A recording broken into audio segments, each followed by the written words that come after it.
नमस्कार दोस्तों, स्वागत है आपका मेरे इस YouTube चैनल पर। आज की वीडियो में हम विरेचन कर्म क्या है और इसके फायदे क्या हैं, जानिए इस थेरेपी से किन बीमारियों का उपचार किया जाता है। तो दोस्तों, वीडियो को शुरू करते हैं।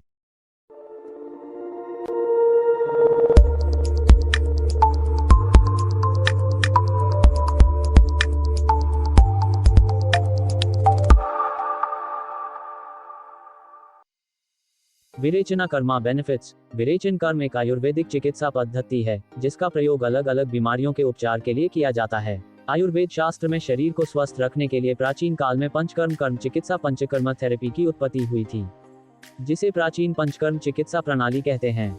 इस चिकित्सा पद्धति के 5 कर्म होते हैं: वमन, विरेचन, बस्ती, नस्य और रक्त मोक्षण कर्म। यह सभी पंचकर्म मरीज के रोग की स्थिति के आधार पर आयुर्वेदिक चिकित्सक लेने की सलाह देते हैं। आयुर्वेद के अनुसार इंसान का शरीर 5 प्रमुख तत्वों के संयोजन से निर्मित है। इन 5 तत्वों में जल, पृथ्वी, अग्नि, आकाश और वायु आते हैं। यदि इन 5 तत्वों की समानता में किसी प्रकार की गड़बड़ी या फिर इनके अनुपात में असमानता आ जाती है तो इंसान के शरीर के दोष, वात दोष, पित्त दोष या कफ दोष प्रभावित हो जाते हैं और इंसान बीमार होने लगता है, जिसका उपचार पंचकर्म की मदद से किया जाता है। इन 5 कर्मों में से एक कर्म है विरेचन कर्म, जिसके बारे में यहाँ हम आपको विस्तार से बताने वाले हैं। विरेचन कर्म क्या है? विरेचन कर्मा क्या होता है? आशा आयुर्वेद केंद्र की आयुर्वेदिक विशेषज्ञ डॉक्टर चंचल शर्मा के अनुसार विरेचन पंचकर्म चिकित्सा पद्धति के अंतर्गत आने वाली ऐसी थेरेपी है जिसके माध्यम से शरीर का शुद्धिकरण, डिटॉक्सिफिकेशन किया जाता है। आयुर्वेद की विरेचन चिकित्सा के द्वारा शरीर में जमी गंदगी और विषाक्त पदार्थों को हर्बल औषधियों के माध्यम से गुदा के रास्ते से बाहर निकाल दिया जाता है। जब मरीज के शरीर में पित्त दोष की अधिकता हो जाती है तो आयुर्वेदिक चिकित्सक विरेचन कर्म लेने की सलाह देते हैं। विरेचन थेरेपी के माध्यम से जब शरीर की गंदगी साफ हो जाती है तो शरीर में शुद्ध रक्त बहने लगता है।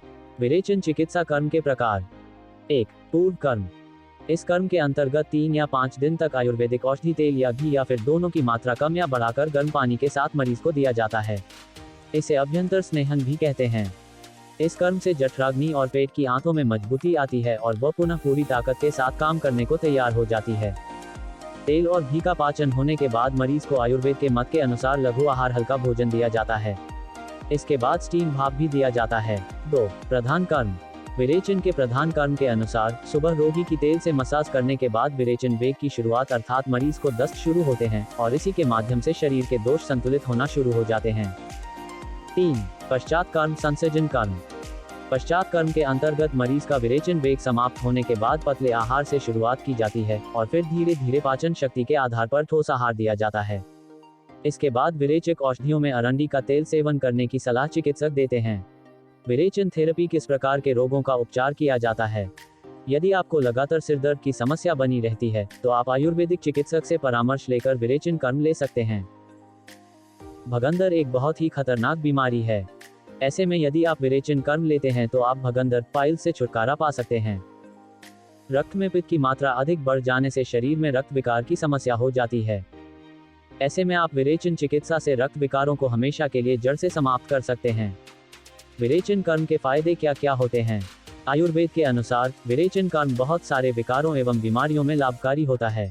पित्त की अधिकता, सिर दर्द की समस्या, हाई कोलेस्ट्रॉल, बुखार, त्वचा विकार, स्किन की समस्या, बालों का सफेद होना, मोटापे की समस्या। नोट: बच्चों तथा कुछ रोगों में जैसे एड्स, कैंसर या फिर अन्य बीमारियों में आयुर्वेद विरेचन की सलाह नहीं देता है। ऐसी स्थिति में आयुर्वेदिक चिकित्सक की सलाह जरूर लें। ये थे पंचकर्मा के बारे में। ऐसे ही हेल्थ से जुड़ी वीडियो देखने के लिए आप मेरे चैनल को सब्सक्राइब और वीडियो को लाइक जरूर करें।